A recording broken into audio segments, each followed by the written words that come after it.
I was silent for years. Then I whispered just one thing. Riley talked enough for both of us. She always had. People think that's why we became friends, because I was quiet and she was loud, and she needed someone who wouldn't try to compete with her energy. But I think deep down, Riley just saw someone who needed a little protecting. I have selective mutism. It's not shyness. It's not nerves. It's like my body hijacks my voice. The words are all there in my head. I just can't get them out when it matters most. At school, teachers gave up on me. They'd stop calling on me after a week, their disappointment thick in the silence. Kids would ask, "Why don't you ever talk?" And then laugh before I could even attempt an answer. Some thought I was rude. Others thought I was dumb. Riley never asked. She just pulled up a chair next to me in 3rd grade and said, "Hi, I'm Riley. You don't have to talk. I'll talk enough for both of us." And she meant it. When I got picked last in gym, she'd say it was because I was secretly a superhero, hiding my powers. When people teased me for not speaking, she'd look them dead in the eye and say, "You're just mad she doesn't waste her words on you." She defended me so naturally. It never felt like pity, just protection and friendship. The kind that's loud, warm, and unwavering. We shared everything, especially our obsession with Miraculous Ladybug. We'd rewatch episodes 100 times, and she always said I reminded her of Marinette, not because of the confidence or the double life, but because I was braver than I looked. Every time I felt small, she'd whisper, "You're Ladybug.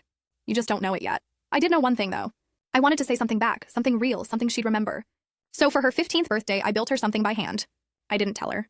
I worked on it at night, after homework, while the world was asleep and I could just be. I modeled it exactly after the show, the red and black jewelry box that held the Miraculous.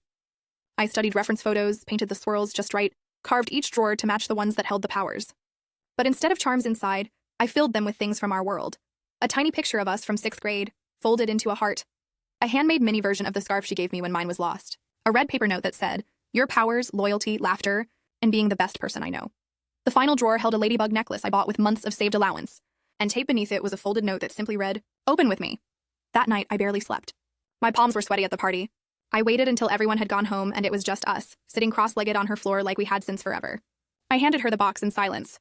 She stared at it, stunned, and whispered, "No way. No way you made this."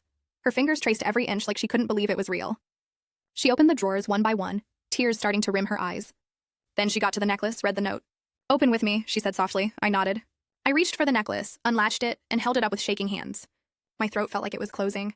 My stomach twisted, but this time I didn't run. I whispered barely louder than breath, "Thank you for never rushing me."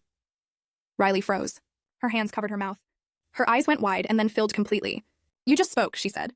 Her voice cracked. "You spoke for me." I nodded again, a small laugh escaping with my tears. She pulled me into a hug so tight it took my breath away.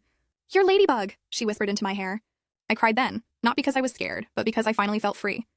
Riley still talks enough for both of us. But now sometimes I talk too. And when I do, it's always for her.